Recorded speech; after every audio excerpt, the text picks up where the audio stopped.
Hi there, this is Jennifer with Brome Fields, and today, real quick tutorial on an increased stitch. There are several ways to do an increased stitch, but this one in particular is just a backwards loop, and it's really easy once you get the hang of it. In a pattern, I call it an INC1, so we're going to increase one stitch, and a backwards loop. So I've knitted 2 stitches. And now I'm going to create this backwards loop, and that increases my stitch. It does create a bit of a gap. So if you don't want a gap, you can use a different type of increase, but this one is really handy for different applications. Buttonholes, sleeves. I use it a lot on sleeves. My thumb gusset, which I just did a video on a thumb gusset. And also adding on to the end. So if you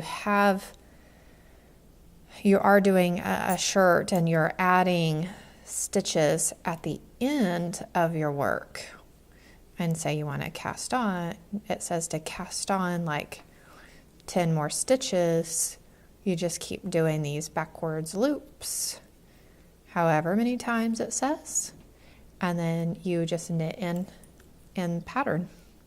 So it creates more stitches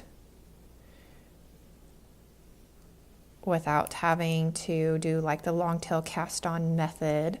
There are several other cast on methods you could use. This one is a little more stretchy than some of them, but I just find this one to be super, super easy. Yeah, so especially for any beginners out there, this is a great way to increase a stitch. Just a super simple way. And I just want to purl this row so you can see the other side of it all done up.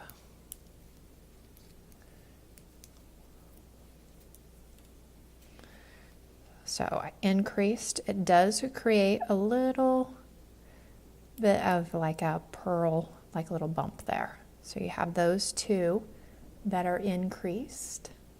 So you have a knit and a knit and an increase and a knit and an increase. And then I just knitted the rest of those stitches, and then we added on these stitches, and they do have a little bit of a cross there. And then, so if you have like a sleeve or something to add on. So that's how you would do a backwards loop. So super quick tutorial on a backwards loop, increase one stitch. So I hope you guys found that to be helpful, and thank you so much for watching. I'll see you guys again next time.